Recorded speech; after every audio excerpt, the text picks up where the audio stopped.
हम बात करते हैं तो हमारा टॉपिक जो है वो ये है महिलाओं की सुरक्षा के लिए कानूनी अधिकार व प्रमुख भारतीय कानून।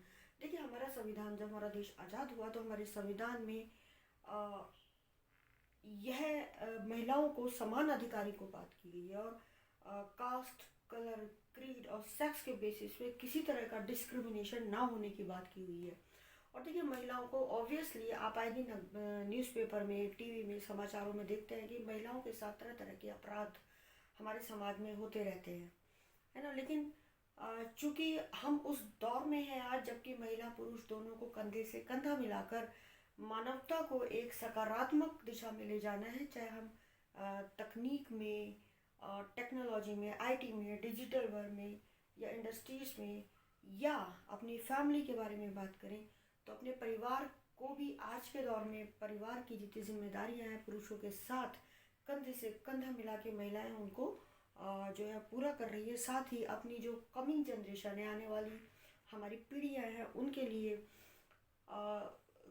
ये महिलाओं की पुरुषों के साथ भागीदारी है कि उनके आने वाली पीढ़ी के लिए अच्छी शिक्षा, अच्छी तकनीक, अच्छा रहन सहन, अच्छा भोजन और अच्छे संस्कार उनको आगे मिले और जिसे हम कहते हैं क्वालिटी ऑफ लाइफ, वो आगे इम्प्रूव हो सके, जीवन की, जिंदगी की क्वालिटी। तो लेकिन अगर हम चारों तरफ अपना देखते हैं अपने समाज में तो आप समाचार में, टीवी में देखते हैं कि महिलाओं के साथ समय समय पे कहीं ना कहीं अलग अलग जगह प्रकार के क्राइम होते हैं, यानी अपराध होते हैं। तो देखिए, महिलाओं को कभी भी डरना नहीं चाहिए। हमारे संविधान में महिलाओं के लिए पुरुषों के बराबर ही समान अधिकार हैं हर फील्ड में।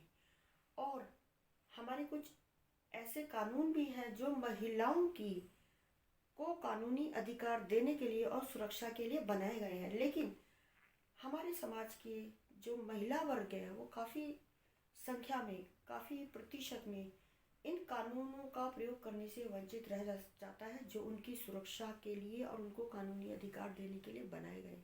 क्यों क्यों क्योंकि उनको उन कानूनों की जानकारी नहीं है। देखिए, हमारी एक साधारण सोच है, ये हम एक्सेप्ट करते हैं कि इंडियन जो लीगल सिस्टम है, जुडिशियल सिस्टम है, वो थोड़ा सा कॉम्प्लेक्स है। यहाँ अगर जो न्यायिक व्यवस्था है वो थोड़ी सी कॉम्प्लेक्स है। लेकिन आप बिल्कुल नहीं घबराएं, क्योंकि उसमें एक बीच में कानूनी सलाहकार का प्राविधान है, यानी आप वकील के द्वारा अपने केस को लड़वा सकते हैं। वकील जो कानूनों का ज्ञाता होते हैं। तो चूंकि देश की आधी आबादी ही महिलाएं हैं और ऑब्वियसली महिलाएं सम्मान से सुखी जीवन जिएंगी तो हमारी आने वाली पीढ़ियां भी रिफाइन होंगी, उनकी सोच रिफाइन होगी और वो एक सुगम जीवन जिएंगी। देखिए, चक्र चलता रहता है, ये जो एक चक्र होता है ना जीवन का, चलता रहता है। इस दौर में जो संस्कार हमको अपने बड़े बुजुर्गों से मिले और हम अपने आने वाली पीढ़ी को क्या दे रहे हैं, उसी का एक पार्ट है कि हम महिलाओं का सम्मान करें, महिलाओं की इज्जत करें। लेकिन ऑन द अदर पार्ट, अगर किसी महिला के साथ कोई भी अपराध कहीं पे भी घटित होता है तो हमारे देश में यानी कि भारत में उनको कानूनी अधिकार भी दिए गए हैं ताकि वो अपनी साथ होने वाले अपराधों की वो शिकायत कर सकें और साथ ही उनको न्याय यानी कि जस्टिस और रिलीफ मिल सके। तो आज हम इसी श्रृंखला में बात करते हैं 4 प्रमुख कानूनों की जो कि केवल महिलाओं के कानूनी अधिकार हैं और महिलाओं को सुरक्षा और सोशल सिक्योरिटी प्रदान करने के लिए भारत के कानून जो है ये ड्राफ्ट किए गए हैं, इम्प्लीमेंट किए गए हैं। तो आइए हम इनकी चर्चा आपसे करते हैं। सबसे फर्स्ट जो महिलाओं की सोशल सिक्योरिटी के लिए कानूनी अधिकार है वो है मैटरनिटी बेनिफिट एक्ट 2017। पहले मैटरनिटी बेनिफिट एक्ट जो है 1961 में पास हुआ था, जिसमें 12 हफ्तों की छुट्टी का प्रावधान था। जिसमें लेकिन 2017 में जो एक्ट पास हुआ है इसमें वो ये है कि अगर कोई गर्भवती महिला, चाहे वो प्राइवेट संस्थान हो, चाहे वो सरकारी संगठन हो, तो उसके जब वो प्रेग्नेंट होती है तो उसके हितों की रक्षा करने के लिए ये कानून जो है वो बनाया गया है ना, मैटरनिटी बेनिफिट एक्ट, प्रसूति लाभ का कानून है ये, जो 2017 में इसमें चेंज हुआ, वो ये है कि देखिए, अक्सर कामकाजी महिलाओं को यह समस्या होती है कि जब वो जॉब करती हैं और ड्यूरिंग द प्रेगनेंसी, जब वो प्रेग्नेंट होती हैं, तो उस दौरान उनको एक भय रहता है कि हमको मालिक जो है वो काम से हटा देंगे और 3 दिनों की छुट्टी दे देंगे। लेकिन नहीं, मैटरनिटी बेनिफिट एक्ट के अनुसार अगर कोई भी महिला जो है वर्किंग है, काम कर रही है, अगर वो प्रेग्नेंट है, तो उसको वर्तमान समय में 26 हफ्तों के लिए मैटरनिटी बेनिफिट दी जाती है। ठीक है, तो मालिक की यानी एम्प्लॉयर की जिम्मेदारी है कि वो प्रेग्नेंट महिला को कुछ विशेष अधिकार देते हैं। जैसे नंबर 1, सबसे पहले मैटरनिटी बेनिफिट एक्ट 1961 के अनुसार 12 हफ्ते की अवकाश दिया जाता था, लेकिन अब ये 26 हफ्ते का अवकाश दिया जाता है, जिसमें डिलीवरी डेट से पहले का और बाद का पीरियड भी होता है, और साथ में नर्सिंग ब्रेक भी जो है वो संबंधित प्रेग्नेंट महिला, गर्भवती महिला कर्मचारी जो है वो नर्सिंग ब्रेक्स भी ले सकती हैं। दूसरा ये है कि मैटरनिटी बेनिफिट एक्ट महिलाओं को रोजगार की गारंटी के साथ साथ उन्हें मैटरनिटी बेनिफिट का भी हकदार बनाता है, जिससे कि वो बच्चे की देखभाल कर सके। यानी उनको क्या होता है, छुट्टी तो मिलती है, उनका मालिक हटा नहीं सकता, उस समय उनकी नौकरी नहीं छीनी जा सकती। दूसरी बात, उनको मैटरनिटी बेनिफिट का हकदार बनाया जाता है। नेक्स्ट, मैटरनिटी बेनिफिट एक्ट के अनुसार महिला को औसतन 100% यानी 100% वेतन उस अवधि का जो है वो दिया जाता है। ओके, यह जो है एक मैटरनिटी बेनिफिट एक्ट जो है, ये कानून सरकारी प्राइवेट संस्थाओं में जहां 10 से अधिक व्यक्ति काम कर सकते हैं वहां पर लागू होता है। महिलाएं पहले या दूसरे बच्चे के लिए जो है इन 26 हफ्तों का जो है वो अवकाश या मैटरनिटी बेनिफिट का प्रावधान है। तीसरे बच्चे के लिए 12 हफ्ते की केवल उनको छुट्टी मिलती है। यह जो मैटरनिटी बेनिफिट है वो 2 बच्चों के लिए होता है। थर्ड, अगर तीसरी बार महिला प्रेग्नेंट होती है तो 12 हफ्तों की उसको छुट्टी दी जाती है। अगर महिला बच्चे को गोद लेती है तो उस बच्चे की अगर 3 महीने से कम उम्र है तो 12 हफ्ते का अवकाश जो है उसको गोद लेने वाली माताओं को दिया जाता है। अगर कोई एम्प्लॉयर मैटरनिटी बेनिफिट एक्ट देने में चूक करते हैं तो उनके खिलाफ सजा का भी प्रावधान इस कानून के अंतर्गत है। ओके, महिला कर्मचारी, देखिए पहले तो इसका जो टाइम था, चूँकि अब ईएसआई के द्वारा भी मैटरनिटी बेनिफिट जो है वो जो ईएसआई में एनरोल हैं वो वहाँ से भी लेते हैं वर्कर्स, जो ईएसआई के मेंबर हैं, यानी कर्मचारी बीमा योजना के जो सदस्य हैं। तो क्योंकि कोरोना का बीच में दौर रहा है, तो पहले 78 डेज की एलिजिबिलिटी थी, योग्यता थी कि एक महिला इतने दिन काम करती है तभी वो इसका फ़ायदा उठा पाएंगे, लेकिन आज जो है इसको घटा के आधा यानी 35 कर दिया है। यानी कि दोनों जो पूरे साल की मैं बात करूं तो कंसेक्यूटिव जो दो कंट्रीब्यूशन पीरियड है, तो उसमें 35 डेज अगर किसी महिला ने काम किया है तो मैटरनिटी बेनिफिट की जो है हकदार हो गई है। क्योंकि कोरोना में क्या था, ऑर्गेनाइजेशन, संस्थान जो थे वो बंद थे। जब संस्थान बंद हैं, उनमें काम काज ही नहीं चल रहा है, तो ऑब्वियसली कहीं ना कहीं कंट्रीब्यूशन पीरियड या ये दिन भी अफेक्ट करेंगे। उसके मद्देनज़र जो है अब ये थोड़ी सी ढील इस एक्ट में छूट, विशेष छूट जो है वो दी गई है। ओके, तो आपने जाना कि महिलाओं की सुरक्षा से संबंधित जो पहला इम्पोर्टेंट कानून है वो मैटरनिटी बेनिफिट एक्ट 2017 यानी प्रसूति लाभ का कानून है 2017। तो ये वह सभी महिलाएं जो कामकाजी हैं, वर्किंग हैं और जो प्रेग्नेंट हैं, तो उनको 2 बच्चों के लिए सुविधा जो है वो प्रदान की जाती है।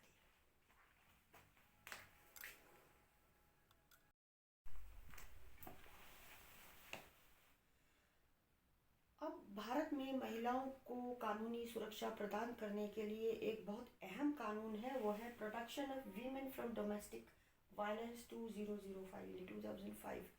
देखिए हमारे यहाँ बहुत ही मैं अगर परसेंटेज की बात करूँ, बहुत कम महिलाएं हैं जो कामकाजी हैं, अधिकतर महिलाएं घरेलू हैं। और आप अक्सर समाचार में, न्यूज़ में, वैसे भी अपने सोसाइटी में चारों तरफ सराउंडिंग में, वातावरण में ये सुनते होंगे कि महिलाएं कहीं ना कहीं, काफ़ी महिलाएं ऐसी हैं जो घरेलू हिंसा का शिकार होती रही हैं। और जब एक बार सर्वे किया गया था तो उसमें ये पाया गया, यूएनओ के मेंबर्स भी उसके मेंबर्स भी थे, तो उन्होंने पाया कि महिलाएं काफ़ी अपनी शिकायत नहीं करती हैं। वो उस घरेलू हिंसा की शिकार होती हैं लेकिन वो बोलती नहीं हैं। तो लेकिन भारतीय कानून जो है, जो protection of women from domestic violence, जो महिलाओं की घरेलू हिंसा से क्या करता है, रक्षा करता है, वो है 2005। तो देखिए, दरअसल किसी भी महिला के साथ घर की चार दीवारी के अंदर अगर होने वाली किसी भी तरह की, है ना, मारपीट, उत्पीड़न और आदि के मामले इसी कानून के तहत आते हैं। उत्पीड़न जो मामले हैं, है ना, तो उनसे महिला को, उसमें महिला को ताने देना, गाली देना, उसके साथ ज़बरदस्ती शारीरिक संबंध बनाने की कोशिश करना, उसका अपमान करना, तो ये सब अपराध जो है इस श्रेणी में आते हैं, घरेलू हिंसा की श्रेणी में आते हैं। और इस protection of women from domestic violence 2005, यानी घरेलू हिंसा से महिलाओं की सुरक्षा का जो 2005 में ये कानून है, इस कानून के तहत महिलाओं को यह मदद मिलती है। सबसे पहले घरेलू हिंसा से जो पीड़ित महिला है, वह जो है जानकारी आदेश से जो है वो जज से ला सकती है, खुद ही ला सकती है और खुद अपने केस को लड़ सकती है। ओके, मतलब वो इतनी पावर है कि वो अपने केस को स्वयं लड़ सकती है। और इस कानून की खास बात यह है कि महिला की मदद के लिए कोई भी पड़ोसी परिवार का सदस्य भी जो है वो न्यायिक मजिस्ट्रेट की कोर्ट में शिकायत कर सकता है अगर महिला की सहमति है। जैसे मान लीजिए कोई भी पीड़ित महिला है जो घरेलू हिंसा का शिकार है, तो उसका कोई भी पड़ोसी, कोई भी रिश्तेदार जो है न्यायिक मजिस्ट्रेट से कोर्ट में शिकायत कर सकता है अगर उस महिला की उसमें कंसेंट यानी सहमति है। नेक्स्ट है, इस कानून के अनुसार संबंधित जो जज है वो 3 दिन के अंदर उसको संज्ञान में इस मामले को लेना होगा और 60 दिन के अंदर जो है उस घरेलू हिंसा से संबंधित फैसले को उसको सुनाना होगा। ओके, और सबसे बड़ी बात इसमें ये कहें तो ये है कि ये जो घरेलू हिंसा झेल रही महिलाएं हैं, उनको तत्काल और आपातकालीन राहत पहुंचा रहा है। देखिए, घर के अंदर जो मारपीट, गाली गलौज या उनका शारीरिक शोषण हो रहा है या सेक्सुअल हेरेसमेंट हो रहा है, तो ऑब्वियसली वो बहुत ही उनकी जानलेवा स्थिति या कभी कभी आपातकालीन स्थिति भी होती है, तो तुरंत उनको जो है रिलीफ देना वो घरेलू हिंसा के खिलाफ, तो वो इस कानून की सबसे बड़ी जो है वो इसको कानूनी अधिकार, महिलाओं को कानूनी सुरक्षा देना है। अगर किसी भी महिला के साथ घरेलू हिंसा हुई है तो इसे स्वीकार नहीं किया जाएगा तो अपराधी को सख्त से सख्त सजा दी जाएगी। किसी भी स्थिति में अपराधी को छोड़ा नहीं जाएगा, ऐसा इस कानून में डिफाइन किया हुआ है। All the provisions laid down under this Act of Protection of Women from Domestic Violence 2005, it's been clear that if any person who will be found guilty of this violence shall be punished with imprisonment or monetary penalty also. Hence, this is a most important law which is provided by the Indian Constitution. Bharat में महिलाओं की कानूनी सुरक्षा देने के लिए और महिलाओं के लिए जो कानून है उसमें अगला इम्पोर्टेंट कानून है वर्तमान में हिंदू सक्सेशन अमेंडमेंट एक्ट 2005। देखिए, हिंदू सक्सेशन एक्ट जो था 1956 में पास हुआ था, लेकिन इसमें अमेंडमेंट किया गया 2005 में। उस अमेंडमेंट यानी उस बदलाव या उस सुधार में यह स्पष्ट रूप से सभी हिंदू महिलाएं, ओके, उनको पिता की संपत्ति पर बेटे की तरह ही अधिकार होता है। ओके, और 2005 से इस अमेंडमेंट से परिवार में बेटी और बेटियों को संपत्ति बांटने के अधिकार को आगे बढ़ाया था, जैसे कि शादी के बाद भी बेटी का पिता की संपत्ति पर बराबर अधिकार हो गया। यह एक्ट किस पर लागू होता है?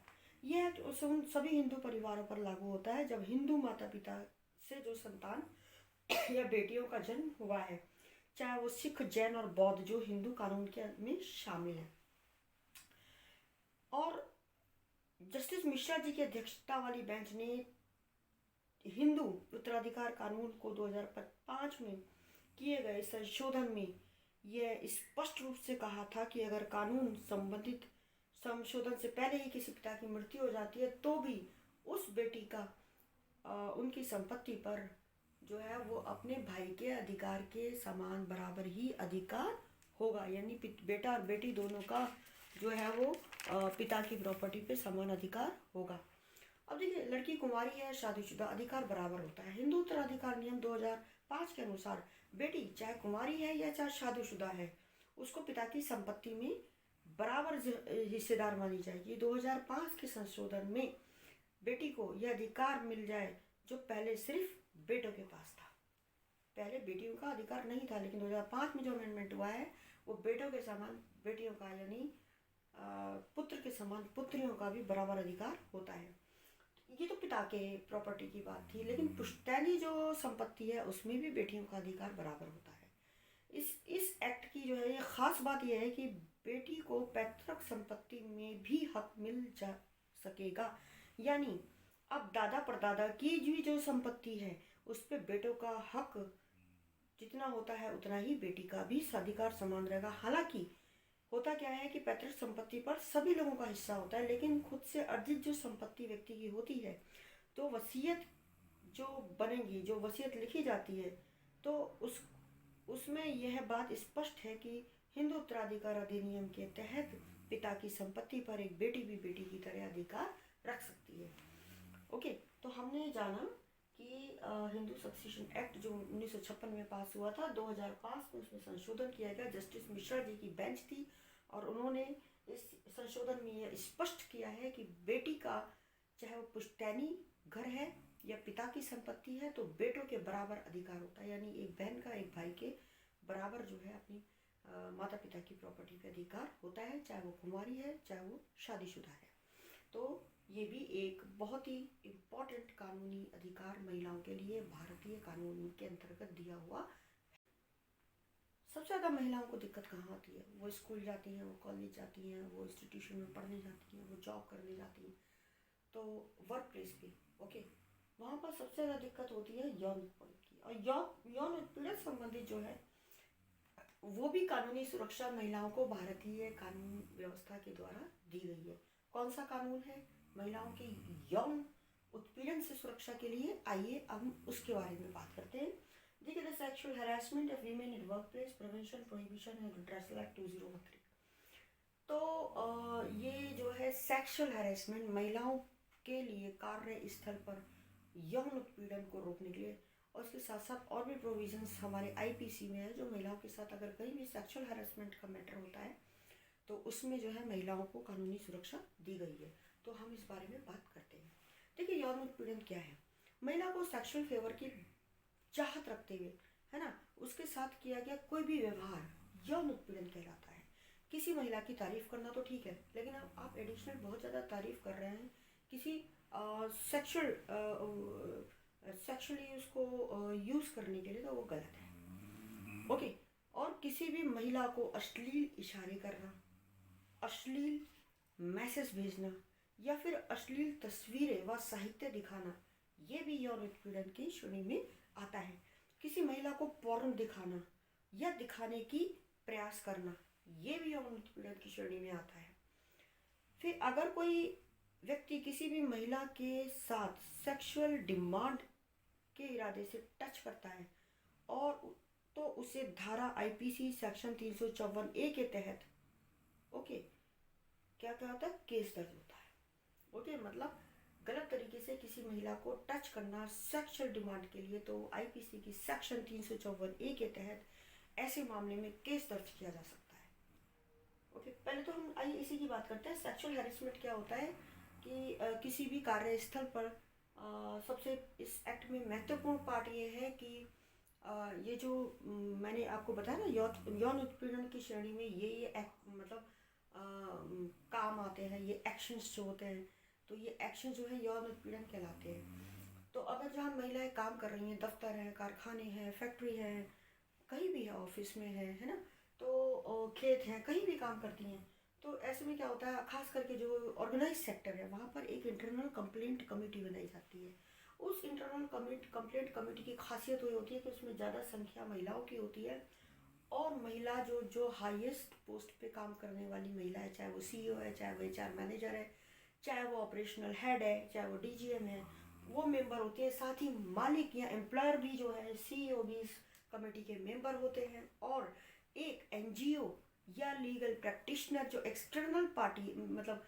पार्टिसिपेंट होते हैं इस कमेटी के, वो भी मेंबर होते हैं। और इस कमेटी की जो है periodically meeting after defined period की मीटिंग होती है। और मीटिंग में अगर कोई महिला है, इस कमेटी के माध्यम से वो कार्यस्थल पे अपनी शिकायत कर सकती है। उस महिला का नाम गुप्त रखा जाता है। शिकायत कैसी करनी है वो सारे प्रावधान इस एक्ट में दिए गए हैं। इस एक्ट का मेन फीचर है इंटरनल कंप्लेंट कमेटी, ताकि ट्रांसपेरेंसी से महिला अपने साथ होने वाले अपराध को छुपाए नहीं, और इस कमेटी में की मेंबर्स से अपनी बात रख सकती है। उसका नाम गुप्त रखा जाता है। कमेटी कार्यवाही करती है। कमेटी का जो कार्यवाही है वो फाइनल मानी जाती है। नहीं तो फिर देखिए, फिर legal system, want of justice, natural justice आगे है ही। अपराध कितना गंभीर है पहले ये देखना होता है। तो ये एक बहुत ही महत्वपूर्ण उन सब कामकाजी महिलाओं के लिए है जो काम करती हैं, कि उनका कार्यस्थल पे यौन उत्पीड़न नहीं हो। ओके, इसी के साथ साथ भारतीय कानून में कुछ अदर प्रोविजंस भी है, तो हम आइए उनकी भी जानकारी आपको देते हैं। देखिए, अगर कोई आदमी किसी भी महिला को सेक्सुअल वांट के लिए टच करता है, तो आईपीसी यानी इंडियन पेनल कोड की 354A के तहत केस दर्ज किया जा सकता है। आईपीसी आप जानते हैं कि जब कोई भी क्रिमिनल केस हो तो उसमें सजा का काफ़ी तीव्र प्रावधान होता है। ये नेचर ऑफ मिसकंडक्ट या एक्ट डिपेंड करता है, क्राइम। ओके, नेक्स्ट, अगर कोई भी पुरुष किसी भी महिला से सेक्सुअल डिमांड करता है, तो उस मामले में आईपीसी की धारा 354A के तहत केस दर्ज किया जाएगा। सेक्सुअल डिमांड होती है। अगर कोई पुरुष किसी महिला का पीछा करता है, चाहे वो सोशल मीडिया के द्वारा करता है, तो धारा 354D के तहत उसे कारावास और साथ साथ मौद्रिक दंड यानी मॉनेटरी लॉस भी जो है वो दिया जा सकता है। ऐसा मैं अभी आईपीसी की बात कर रही हूँ कि इंडियन पेनल कोड में ऐसे कौन से प्रोविजंस हैं जो महिलाओं को कानूनी सुरक्षा देते हैं। और देखिए, अगर कोई भी पुरुष किसी भी महिला को उसकी मर्जी के खिलाफ पोर्नोग्राफी दिखाए, तो ऐसे मामले में आईपीसी की धारा 354A के तहत केस दर्ज करने का प्रावधान है। राइट। अगर कोई व्यक्ति महिला को सेक्सुअल कमेंट करता है, होता है ना, कई बार टीज करते हैं, गाली देते हैं, भद्दे शब्दों का यूज करते हैं, तो उस मामले में आईपीसी की धारा 354A के तहत मामला दर्ज होगा। ओके, अब महिला शिकायत कहाँ कर सकती है? यौन उत्पीड़न के लिए। यौन उत्पीड़न के लिए महिला शिकायत कहाँ से कर सकती है? देखिए, अगर वो वर्क प्लेस पे काम करती है और वहाँ पर आपने देखा ही होगा, जब आप किसी दफ्तर, फैक्ट्री या कहीं भी जाते हैं, तो वहाँ डिस्प्ले पे एक एब्स्ट्रैक्ट लगाता है। एब्स्ट्रैक्ट आप जानते हैं, इन शॉर्ट जो है वो उसमें कानून की जानकारी दी होती है। तो वहाँ पर आपको देखने को मिलेगा the sexual harassment of women and work place prevention prohibition and redressal act 2013। तो आप समझ जाइए कि इस ऑफिस में जो है ये वाला एक्ट लागू है, और यहाँ पर महिलाओं को यौन उत्पीड़न से संबंधित सुरक्षा प्रॉपर दी जा रही है। उसका प्रोसेस क्या है? Internal complaint committee. तो अगर महिला के साथ किसी कार्य क्षेत्र में अगर दिक्कत होती है, तो वो इंटरनल कंप्लेंट कमेटी के माध्यम से, कमेटी के भी बोर्ड लगे होते हैं हर जगह, कौन कौन मेंबर है, तो वो इस एक्ट के अंतर्गत शिकायत कर सकती है। बिसाइड्स फ्रॉम दिस, इसके अलावा जो और दूसरी महिलाएं हैं जो घरेलू हैं या जो अनऑर्गेनाइज सेक्टर में काम कर रही हैं, तो वहाँ पर इंटरनल कंप्लेंट कमेटी, मैंने आपको बता दिया, वो क्या करती हैं? पुलिस स्टेशन जा सकती हैं। अगर पुलिस स्टेशन नहीं भी जाना चाहे तो पुलिस उनके घर आ सकती है। पुलिस स्टेशन वो नहीं जाना चाहती शिकायत करने, तो किसी और जगह जाके भी अपनी शिकायत कर सकती हैं। अगर पुलिस शिकायत नहीं करती तो पीड़ित महिला सीधे कहाँ जा सकती है? कहाँ जा सकती है? कोर्ट में जा सकती है। आप ध्यान रखिए, अगर पुलिस शिकायत नहीं दर्ज करती है यौन उत्पीड़न से संबंधित, तो पीड़ित महिला कोर्ट में भी अपनी शिकायत को दर्ज कर सकती है। तो मैंने, हालांकि कुछ एक्ट और है, मैं आने वाली अपकमिंग वीडियो में अपने एक एक एक्ट का पूरा ब्यौरा दूंगी, लेकिन मैंने इन शॉर्ट आज कोशिश उन सभी महिलाओं के लिए की है। देखिए, precaution is better than cure, हमेशा, है ना। आप सावधानी बरतें तो सावधानी जो है वो इलाज से बेहतर होती है। ऐसा ईश्वर किसी के साथ ना करे, लेकिन जब हम ह्यूमन बींग्स हैं, अब किसके दिमाग में क्या कभी कोई बात आ जाए, कुछ पता नहीं होता। तो वैसे भी अगर मैं जनरल केस में बात करूं तो सभी महिला पुरुषों सबको, महिलाओं को नहीं पुरुषों को भी इन इन इन मेन 4 एक्ट की, बाकी अदर एक्ट भी है, dowry act and so on, उसका हम चर्चा आगे करेंगे। ये 4 महत्वपूर्ण एक्ट हैं, तो महिलाएं इसको, पुरुष और महिलाएं सभी नागरिकों के लिए जानना आवश्यक है। के माध्यम से मैंने महिलाओं की सुरक्षा के लिए जो मेन इंडियन कॉन्स्टिट्यूशन के बारे में मैंने आपको बताया कि देखिए वहाँ समानता का अधिकार है, सेक्शन 19। उसके साथ ही कुछ और भी एक्ट हैं जो मैं मेन एक्ट अगर महिलाओं के जीवन चक्र के बारे में कहूँ तो ये एक्ट उनको एक सामाजिक सुरक्षा और कानूनी सुरक्षा प्रदान करते हैं, उनको एक तरह का ही सुरक्षा चक्र प्रदान करते हैं। और हर महिलाओं को ही नहीं, पुरुषों को भी इस एक्ट के बारे में जानकारी इन चारों के बारे में रखना बहुत ही आवश्यक है। मैंने इन चारों को इन शॉर्ट आपको बताया, आगे मैं सेपरेट वीडियोस भी इनके बनाऊंगी, तो मैं आपको ब्रीफ में भी मतलब लॉन्ग में इनको डिस्कस करूंगी, लॉन्ग टर्म में। तो मैंने बताया तो maternity benefit act, protection of women from domestic violence 2005, Hindu succession amendment act 2005, यौन उत्पीड़न the sexual harassment of women in the workplace, provision and protection act 2013। ये 4 ऐसे कानून हैं जो महिलाओं को, महत्वपूर्ण ऐसे कानून हैं जो महिलाओं को कानूनी सुरक्षा और कानूनी अधिकार भारत में प्रदान करते हैं। तो ladies please, you are empowered with all these acts which is being provided by the Indian laws. You are protected well. तो आप अपने कॉन्फिडेंस को, अपने डर को निकालें, अपने भय को निकालें और सम्मान से आप अपनी ज़िंदगी जिएं।